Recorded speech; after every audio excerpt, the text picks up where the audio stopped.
মানে পাকিস্তানের সাবেক প্রধানমন্ত্রী ইমরান খানকে নিয়ে। হ্যাঁ, রাওয়ালপিন্ডির আদিয়ালা কারাগারে তাকে ঠিক এভাবেই রাখা হয়েছে বলে মারাত্মক সব অভিযোগ উঠেছে।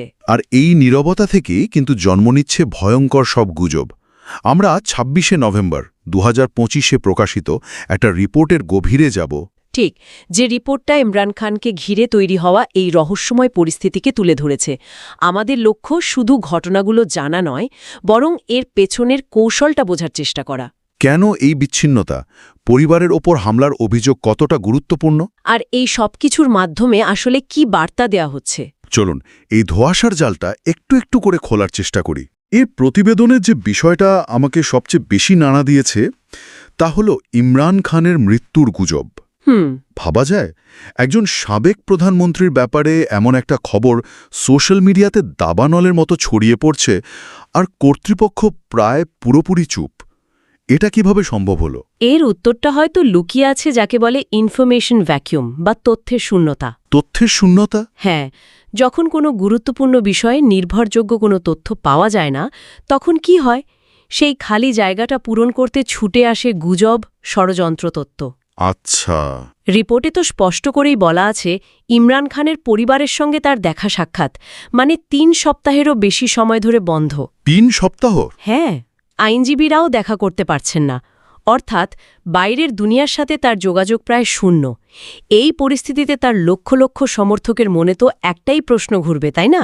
যে ভেতরে কি হচ্ছে, তিনি কি আদৌ সুস্থ আছেন? একদম। তার মানে এই গুজবটা উদ্দেশ্যহীনভাবে ছড়ায়নি, বরং এই পরিস্থিতিটাই গুজব তৈরির একটা উর্বর ক্ষেত্র তৈরি করে দিয়েছে। ঠিক তাই। কিন্তু পাকিস্তানে তো আগেও অনেক নেতা কারাগারে গেছেন। ইমরান খানের ক্ষেত্রে বিষয়টা এত বিস্ফোরক হয়ে উঠল কেন? এখানে দুটো বিষয় কাজ করছে বলে আমার মনে হয়। প্রথমত, ইমরান খানের সমর্থক গোষ্ঠী, বিশেষ করে তরুণ প্রজন্ম, সোশ্যাল মিডিয়াতে সাংঘাতিক সক্রিয়। হ্যাঁ, এটা ঠিক। তথ্যের জন্য তারা কিন্তু এখন আর শুধু মেইনস্ট্রিম মিডিয়ার উপর ভরসা করে না। অনলাইন প্ল্যাটফর্মে তাদের মূল জায়গা। ফলে সেখানে একটা ছোট গুজবও খুব দ্রুত ছড়িয়ে পড়তে পারে। আর দ্বিতীয় কারণটা? দ্বিতীয়ত, পাকিস্তানের ইতিহাসে রাজনৈতিক নেতাদের ওপর কারাগারে নির্যাতনের নজির আছে। সেই ঐতিহাসিক ভয়টা মানুষের মনে কাজ করে। আচ্ছা আচ্ছা। তাই যখন সব ধরনের যোগাযোগ বন্ধ করে দেয়া হয়, তখন সবচেয়ে খারাপ আশঙ্কাটাই কিন্তু সত্যি বলে মনে হতে থাকে। সমর্থকরা ভাবতে শুরু করে এটা কি তাকে মানসিকভাবে ভেঙে ফেলার চেষ্টা, নাকি এর চেয়েও ভয়ঙ্কর কিছু করার প্রস্তুতি চলছে। এই তথ্যের অভাবটাই তো তার পরিবারকে কারাগারে টেনে নিয়ে গিয়েছিল, তাই না? আর সেখানেই পরিস্থিতি আরও জটিল হয়ে উঠল। ঠিক, এই গুজবের কারণ খুঁজতেই তো তার পরিবার সেখানে গিয়েছিল। আর অভিযোগ উঠেছে যে তারা এক ভয়ঙ্কর ঘটনার শিকার হয়েছেন। আর এই ঘটনাটা পুরো বিষয়টাকে একটা নতুন, আরও অন্ধকার দিকে ঠেলে দিয়েছে। আদিয়ালা কারাগারের বাইরের সেই ঘটনাটা সত্যি বলতে মর্মান্তিক। ইমরান খানের ৩ বোন, নৌরিন খান, আলিমা খান আর উজমা খান, তারা তো ভাইয়ের সাথে দেখা করার একটা সুযোগের জন্যই সেখানে গিয়েছিলেন।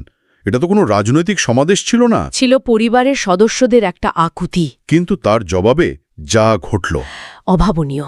নৌরিন খানের নিজের কথায় যা রিপোর্টে উল্লেখ করা হয়েছে, ৭১ বছর বয়সে আমাকে চুল ধরে টেনে মাটিতে ফেলে দেওয়া হয়, রাস্তার উপর ফেলে মারধর করেছে পুলিশ। এই একটা বাক্য শুনলেই তো গায়ে কাঁটা দেয়। অবশ্যই। এবং এই অভিযোগের তাৎপর্য কিন্তু শুধু একজন বয়স্ক নারীকে হেনস্থার মধ্যে সীমাবদ্ধ নেই। এর একটা প্রতীকী অর্থ আছে। কিরকম? বার্তাটা খুব স্পষ্ট যে ইমরান খানের সাথে শুধু রাজনৈতিকভাবে নয়, তার পরিবারের সাথেও চরম দুর্ব্যবহার করা হবে। এটা একটা ভয়ের পরিবেশ তৈরির চেষ্টা, যাতে অন্য কেউ প্রতিবাদ করার সাহস না পায়। অথচ বোনেরা তো কোনো বেআইনি কাজ করছিলেন না। না, বিলকুলই না। রাস্তা অবরোধ করেননি, কিছুই না। তারা শুধু তাদের সাংবিধানিক অধিকারটাই দাবি করছিলেন। কিন্তু একটা বিষয় আমার কাছে খুব অদ্ভুত লেগেছে। রিপোর্টে বলা হয়েছে এই হামলার ঠিক আগে কারাগারের সামনে রাস্তার বাতিগুলো নিভিয়ে দেওয়া হয়েছিল। এটা কি মহজি কাকতালীয়, নাকি এর পেছনে অন্য কোনো উদ্দেশ্য ছিল? রাজনৈতিক বিশ্লেষকরা কিন্তু এটাকে কাকতালীয় বলে মনে করছেন না। পিটিআইয়ের পক্ষ থেকে অভিযোগ করা হয়েছে এটা ছিল একটা পরিকল্পিত হামলা। পরিকল্পিত? হ্যাঁ, অন্ধকার তৈরি করা হয়েছে যাতে সিসিটিভি ক্যামেরায় হামলার দৃশ্য স্পষ্টভাবে রেকর্ড না হয় এবং হামলাকারীদের সহজে শনাক্ত করা না যায়। তার মানে এটা পুরো ঘটনাকে আরও বেশি ভয়ঙ্কর করে তোলে। একদম। এটা আর নিছকই পুলিশের বাড়াবাড়ি থাকে না, বরং একটা পরিকল্পিত অপারেশন বলেই মনে হয়, যার উদ্দেশ্য ছিল অপমান করা এবং প্রমাণ লোপাট করা। তার মানে একদিকে তথ্যের দেয়াল তুলে গুজব তৈরির সুযোগ করে দেওয়া হচ্ছে, অন্যদিকে কেউ সেই দেয়াল ভাঙার চেষ্টা করলে তার ওপর নৃশংস হামলা চালানো হচ্ছে। ঠিক। এই দুটো ঘটনাকে একসাথে দেখলে তো একটাই চিত্র ফুটে ওঠে, ইমরান খানকে পদ্ধতিগতভাবে পুরোপুরি বিচ্ছিন্ন করে ফেলার একটা সর্বাত্মক চেষ্টা চলছে। এক্স্যাক্টলি। এই বিচ্ছিন্নতা বা আইসোলেশনই হল এই কৌশলের কেন্দ্রবিন্দু। এটা শুধু বাইরের জগৎ থেকে তাকে দূরে রাখা নয়, বরং তার মনোবল এবং রাজনৈতিক পরিচয়কে পুরোপুরি মুছে ফেলার একটা চেষ্টা। রিপোর্টে তো এই বিচ্ছিন্নতার কয়েকটি স্তরের কথাও বলা হয়েছে, তাই না? হ্যাঁ, বেশ কয়েকটি স্তর তুলে ধরা হয়েছে। সেই স্তরগুলো কি কি? মানে কারাগারে ঠিক কি কি ঘটছে বলে তার আইনজীবীরা অভিযোগ করছেন? প্রথমত, তাকে সলিটারি কনফাইনমেন্ট বা নির্জন কারাবাসে রাখা হয়েছে। এটা শারীরিক শাস্তির চেয়েও মারাত্মক এক মানসিক শাস্তি। আচ্ছা। দ্বিতীয়ত, তাকে বইপত্র বা লেখার কোনো সরঞ্জাম দেওয়া হচ্ছে না। এর মানে হল তাকে চিন্তা করার বা আইনি প্রস্তুতি নেওয়ার সুযোগ থেকেও বঞ্চিত করা হচ্ছে। আর সবচেয়ে গুরুত্বপূর্ণ, তৃতীয়ত এবং সবচেয়ে গুরুত্বপূর্ণ হল তার আইনজীবীদেরও দেখা করতে দেওয়া হচ্ছে না। এটা তো সরাসরি ন্যায় বিচার পাওয়ার অধিকারের উপর হস্তক্ষেপ। আইনি পরামর্শ ছাড়া একজন বন্দিত কার্যত অসহায়। কিন্তু যে বিষয়টা আমার কাছে সবচেয়ে অবিশ্বাস্য মনে হয়েছে তা হল খাইবার পাখতুনখোয়া প্রদেশের মুখ্যমন্ত্রী ঘটনাটা। সোহেল আফ্রিদি, একজন ক্ষমতাসীন মুখ্যমন্ত্রী, তার দলের নেতার সাথে দেখা করতে গিয়েছেন। একবার নয়, 7 বার, আর প্রত্যেকবার তাকে ফিরিয়ে দেওয়া হয়েছে। এটা অভাবনীয়। এটা তো শুধু একজন বন্দীকে বিচ্ছিন্ন করা নয়, এটা তো পাকিস্তানের ফেডারেল কাঠামোর উপরই একটা বিরাট প্রশ্ন তুলে দেয়। একেবারে সঠিক জায়গায় ধরেছেন। এটার ইমরান খানের ব্যক্তিগত বিষয় থাকছে না।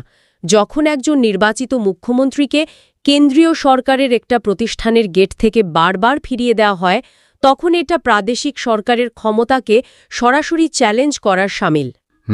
এটা বুঝিয়ে দেয় যে ক্ষমতার কেন্দ্রবিন্দু হয়তো বেসামরিক প্রশাসনের হাতে নেই, বরং অন্য কোথাও থেকে নিয়ন্ত্রিত হচ্ছে। আর এই সন্দেহই আরও ঘনীভূত হয় ইমরান খানের নিজের করা একটি অভিযোগে। তিনি অভিযোগ করেছেন যে কারা কর্তৃপক্ষ আসলে একজন সেনা কর্মকর্তার নিয়ন্ত্রণে রয়েছে। এই অভিযোগের ওজন তো অনেক বেশি। অনেক বেশি, কারণ এটা পুরো বিষয়টাকে বেসামরিক বিচার ব্যবস্থা বা রাজনৈতিক সরকারের পরিধির বাইরে নিয়ে যায়। এটা তথাকথিত ডিপ স্টেট বা রাষ্ট্রের ভেতরের রাষ্ট্রের দিকে আঙুল তোলে, যা পাকিস্তানের রাজনীতিতে বরাবরই একটা আলোচিত এবং বিতর্কিত বিষয়। একদম। যদি এই অভিযোগ সত্যি হয়, তার মানে হল ইমরান খানের ভাগ্য নির্ধারণ হচ্ছে রাজনৈতিক বা আইনি প্রক্রিয়ায় নয়, বরং ক্ষমতার অন্য কোনো সমীকরণে। এই পুরো পরিস্থিতিতে তার আইনি দলের হতাশাটাও স্পষ্ট বোঝা যায়। আইনজীবী খালিদ ইউসুফ চৌধুরীর একটা উক্তি আছে রিপোর্টে। হ্যাঁ, যাই অসহায়ত্বকে তুলে ধরে। তিনি বলছেন, এখানে জঙ্গলের শাসন চলে, যে জন্তুকে শাসন করে কেবল তারই অধিকার আছে, অন্য কারও কোনো অধিকার নেই। একজন আইনজীবী যার পেশাই হলো আইনের শাসনে বিশ্বাস রাখা, তার মুখ থেকে এমন কথা শোনাটা ভয়ঙ্কর। এটা আসলে বিচার ব্যবস্থার ওপর থেকে আস্থা হারিয়ে ফেলার একটা চরম প্রকাশ। যখন আইনজীবীরা মনে করেন যে আইন বা সংবিধান নয়, বরং গায়ের জোরেই সব সিদ্ধান্ত হচ্ছে, তখন পরিস্থিতি কতটা ভেঙে পড়েছে তা সহজেই অনুমান করা যায়। জঙ্গলের শাসন, এই দুটো শব্দই যথেষ্ট। তাহলে আমরা যদি সবটা একসাথে করি, তথ্যের অভাবে মৃত্যুর গুজব, সেই তথ্য জানতে চাওয়া পরিবারের ওপর পরিকল্পিত হামলা, এবং সবশেষে কারাগারে তাকে পদ্ধতিগতভাবে বাইরের দুনিয়া থেকে সম্পূর্ণ বিচ্ছিন্ন করে রাখা, এই সব কিছুর শেষটা কোথায়? এর মূল উদ্দেশ্য কি বলে মনে হচ্ছে? দেখুন, মূল উদ্দেশ্যটা মনে হচ্ছে বহুমুখী। প্রথমত, ইমরান খানকে মানসিকভাবে ভেঙে ফেলা, যাতে তিনি রাজনীতি থেকে সরে দাঁড়াতে বাধ্য হন। দ্বিতীয়ত, তার সমর্থকদের হতাশ ও ছত্রভঙ্গ করে দেওয়া। যখন নেতার কোনো খবরই পাওয়া যায় না, তখন কর্মীদের মনোবল ধরে রাখা খুব কঠিন হয়ে পড়ে। আর তৃতীয় একটা উদ্দেশ্য আছে নিশ্চয়ই। হ্যাঁ, তৃতীয়ত একটা উদাহরণ তৈরি করা। বার্তা যা হল ক্ষমতার বিরুদ্ধে গেলে পরিণতি কতটা ভয়ঙ্কর হতে পারে তা যেন সবাই দেখে। এটা আসলে পাকিস্তানের তীব্র রাজনৈতিক মেরুকরণেরই একটা প্রতিচ্ছবি। যেখানে প্রতিপক্ষকে রাজনৈতিকভাবে মোকাবেলা করার পরিবর্তে পুরোপুরি নিশ্চিহ্ন করে দেওয়ার চেষ্টা করা হয়। ঠিক তাই। কিন্তু এই ধরনের পদক্ষেপের প্রভাব কি শুধু একজন ব্যক্তি বা একটা দলের উপরই সীমাবদ্ধ থাকে, নাকি এটা পুরো দেশের রাজনৈতিক পরিবেশের জন্য বিপজ্জনক? এর প্রভাব সুদূর প্রসারী এবং অত্যন্ত বিপজ্জনক। যখন রাষ্ট্র এমন অস্বচ্ছ এবং দমনমূলক আচরণ করে, তখন তা জনগণের মনে গভীর অবিশ্বাস আর ভয়ের জন্ম দেয়। মানুষ ভাবতে শুরু করে যে দেশের আইন বা সংবিধানের কোনো মূল্য নেই। যা খুশি তাই করা যায়। এই পরিস্থিতি রাজনৈতিক স্থিতিশীলতার জন্য মারাত্মক হুমকি। এটা বিভেদকে আরও উস্কে দেয়, শান্তিপূর্ণ আলোচনার পথ বন্ধ করে দেয় এবং দেশকে একটা অনিশ্চিত ভবিষ্যতের দিকে ঠেলে দেয়। তার মানে এটা শুধু ইমরান খানের কারাবাস নয়। না, এটা আসলে পাকিস্তানের গণতান্ত্রিক প্রতিষ্ঠানগুলোর জন্য একটা কঠিন পরীক্ষা। সন্দেহ নেই, একজন রাজনৈতিক প্রতিপক্ষের সাথে কেমন আচরণ করা হচ্ছে তা দিয়ে একটা দেশের গণতান্ত্রিক স্বাস্থ্য মাপা যায়। আর এই ঘটনাগুলো তো বিশ্বজুড়ে পাকিস্তানের ভাবমূর্তির ওপরও নেতিবাচক প্রভাব ফেলছে। একদম।